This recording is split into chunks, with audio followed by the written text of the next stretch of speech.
ওমরার শুরু থেকে শেষ পর্যন্ত কি কি কাজ করতে হয় যদি দয়া করে একটু বলতেন। ওমরার কাজগুলো খুব বেশি না, আমরা মনে করি ওমরা অনেক জটিল কোনো কাজ। ওমরা পারফর্ম করা এটা খুব সহজ একটা কাজ। সর্বপ্রথম কাজ হলো আপনার দেশ থেকে আপনি যখন যাবেন মিকাতে গিয়ে গোসল করে উত্তম রূপে হাতের চুল নখ ইত্যাদি, শরীরের চুল নখ ইত্যাদি থাকলে অবাঞ্ছিত এগুলা কেটে পরিষ্কার হয়ে ফ্রেশ হয়ে গোসল করে এহরামের কাপড়, সেলাই ছাড়া কাপড় পরবেন, পরে লব্বাইকা উমরাতান নিয়ত করবেন। কারোর পক্ষ থেকে করলে লব্বাইকা উমরাতান আন অমুক অমুক মনে মনে নিয়ত করলে হবে, জমুকের তরফ থেকে লব্বাইকা উমরাতান, বাস নিয়ত করে ফেললেন। এরপরে আপনি রওনা দিবেন। সাধারণত বিমানে গেলে মিকাত থেকে এহরাম পরা যায় না, তাহলে আপনি ঢাকা এয়ারপোর্ট থেকেও পড়তে পারেন, অথবা এহরামের কাপড় নিয়ে বিমানে ঘোষণা দেয় যে এখন আমরা মিকাত ক্রস করব, তখন আপনি পরে ফেলতে পারেন যদি অল্প সময় পান। আর নাহলে এখান থেকে এহরামের কাপড় পরে থাকলে নিয়তটা তখন করলেন লব্বাইকা উমরাতান, বাস শুরু হয়ে গেল এহরাম পরা, একটা কাজ শেষ। এহরাম পরার পরে আপনি তালবিয়া পড়বেন, লব্বাইক আল্লাহুম্মা লব্বাইক লব্বাইক লা শারীকা লাক লব্বাইক ইন্নাল হামদা ওয়ান নি'মাতা লাকা ওয়াল মুলক লা শারীকা লাক। এটা পাঠ করতে করতে আপনি পুরা পথে যেতে থাকবেন। পুরুষরা জোরে জোরে পাঠ করবে, মহিলারা আস্তে আস্তে, বাস দুইটা কাজ হয়ে গেল। এহরাম পরা, গোসল করে উত্তম রূপে মিকাত থেকে নিয়ত করা এবং তালবিয়া পড়তে থাকা। এরপরে আপনি যখন মক্কা যাবেন, হারামের কাছাকাছি যাওয়ার পর হারামে কাবা শরীফ দেখে তওয়াফ শুরুর আগ পর্যন্ত আপনার তালবিয়া পড়তে থাকবে। মসজিদে প্রবেশের সময় মসজিদে প্রবেশের সুন্নাহগুলো পড়বেন, আদায় করবেন, করে ভিতরে ঢুকে শুরুতে আগে তওয়াফ শুরু করবেন। 7টা চক্কর দিবেন। কাবাগরের হাজরা আসদ পাথরকে বাম পাশে রেখে ডান পাশে সবুজ লাইট রেখে বিসমিল্লাহি আল্লাহু আকবার বলে আপনি তওয়াফ শুরু করবেন। 7বার চক্কর দিবেন, 7বার।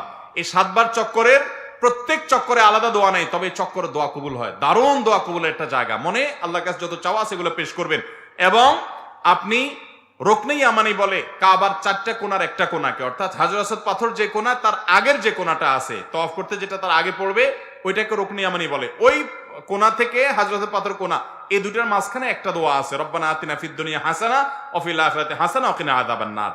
আর যেহেতু এটা আপনার তওয়াফে জিয়ারা বলে, এটা প্রথম তওয়াফ, অতএব ওমরার তওয়াফ, এইজন্য আপনি ইহরামের কাপড় পুরুষরা ডান পাশের বগলের নিচ দিয়ে বাম পাশে কাঁধের উপরে ফেলবেন।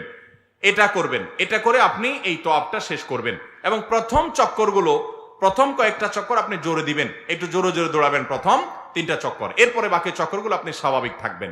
তো এই যে তওয়াফ 7টা দিবেন আপনি, প্রত্যেকবার হযরতের পাথরের কাছে আসলে হাত দিয়ে ইশারা দিয়ে আল্লাহু আকবার বলবেন, বাস। আবার আপনি দোয়া করতে থাকবেন, এভাবে 7 চক্কর দিবেন। তওয়াফ করা শেষ, আপনি মাকাম ইব্রাহিমকে সামনে রেখে অথবা হারামের যে কোনো জায়গা দাঁড়িয়ে 2 রাকাত সালাত পড়বেন। প্রথম রাকাতে সূরা কাফিরুন, দ্বিতীয় রাকাতে সূরা কুল হুয়াল্লাহ।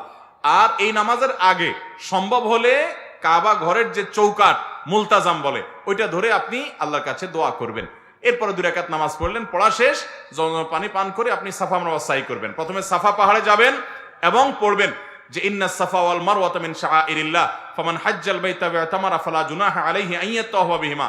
পুরো আয়াত পড়তে না পারলে ইন্নাস সাফা ওয়াল মারওয়াতা মিন শাআইরিল্লাহ এটুকু পড়লেও চলবে, যে সাফা এবং মারওয়া আল্লাহর নিদর্শনের অংশ। এরপর আপনি সাফা পাহাড়ে দাঁড়িয়ে লা ইলাহা ইল্লাল্লাহ ওয়াহদা আনজাযা ওয়াদা ওয়া নাসারা আবদা ওয়া হাযামাল আহজাবা ওয়াহদা এটা পড়বেন এবং লা ইলাহা ইল্লাল্লাহ ওয়াহদাহু লা শারীকা লাহু লাহুল মুলকু ওয়া লাহুল হামদ ওয়া হুয়া আলা কুল্লি শাইইন কাদির এটা পড়বেন। এরপর আপনি কিবলার দিকে ফিরে 2 হাত তুলে, ওই যে কাবা শরীফের দিকে ফিরে 2 হাত তুলে মন খুলে দোয়া করবেন। দোয়া কবুলের জায়গা সাফা পাহাড়। সাফা পাহাড় থেকে নবী সাল্লাল্লাহু আলাইহি ওয়াসাল্লাম সর্বপ্রথম ইসলাম প্রকাশ্যে প্রচার শুরু করেছেন, সেই স্মৃতি বিজড়িত জায়গা। আপনি দোয়া করবেন। এটা ইব্রাহিম আলাইহিস সালাম এবং ইসমাঈল আলাইহিস সালাম এবং মা হাজারার স্মৃতি বিজড়িত জায়গা। যাই হোক, সাফা পাহাড়ে দোয়া করার পর এরপরে আবদাউ বিমা বাদা আল্লাহ বি, আল্লাহ সাফার নামে আগে শুরু করছেন, তো আমি এখান থেকে সাই করা শুরু করছি। হেঁটে যাবেন হলো কোথায়? মারওয়ায়। মারওয়া যাইতে মাঝখানে 2টা সবুজ লাইটের জায়গা পড়বে, ওখানে পুরুষে একটু জোরে হাঁটবেন, বাস এটুকু। এবং এই সাইর সময় আপনি জিকির আজকার তাসবিহ তেলাওয়াত করতে পারেন। তওয়াফের সময় ওযু থাকতে হবে, সাইর সময় ওযু না থাকলেও হয়ে যাবে, কিন্তু ওযু থাকলে ভালো। এবং তওয়াফ সাইয়ের মধ্যে ওযু ছুটে যায়, ওযু করে এসে আবার যেখান থেকে ছুটছে ওখান থেকে আবার কন্টিনিউ করতে পারবেন। মারওয়া পাহাড়ে চলে গেলেন, সেখানে গিয়ে আবার ওই যে কাবার দিকে ফিরে সাফা পাহাড়ে যা যা করেছেন ঠিক একইভাবে সবগুলো করবেন এবং দোয়া করবেন। ওখান থেকে আবার আপনি সবগুলো দোয়া পড়বেন। ওখান থেকে আবার আপনি সাফা পাহাড়ে আসবেন। তাহলে সাফা থেকে মারওয়া গেলেন একটা চক্কর, মারওয়া থেকে আবার আসলেন আরেকটা, আবার গেলেন আরেকটা, এভাবে মোট 7টা চক্কর দিতে হবে। সাফায় শুরু হবে, মারওয়া গিয়ে শেষ হবে। যে আসলে একটা না, গেলে একটা, গেলে আরেকটা, আসলে আরেকটা, এবার মোট 7টা হবে। 7 চক্কর শেষ, আপনার ওমরা শেষ। এরপরে পুরুষরা মাথা চুল চেঁচে ফেলবেন, না চাচতে পারলে পুরো মাথার চুল ছোট করতে হবে। দু চারটা সামান্য একটু ছোট করলে হবে না।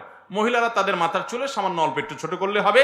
তাদের এহরাম হলো তারা স্বাভাবিক পোশাক আশাক পরবে, অতিরিক্ত সাজসজ্জা করবে না, এবং তারা মুখমণ্ডল এটার উপরে যদি ওড়না দিতে হয় অন্য পুরুষরা থাকে তাহলে সেটা যাতে আপনার মুখ বেঁধে রাখা না হয় সেটা খেয়াল রাখবে, কাপড় টেনে রাখবে যাতে পরপুরুষরা না দেখতে পারে। আর কোথাও পরপুরুষ না থাকলে মুখ খোলা রাখবে এহরাম পরা অবস্থায়।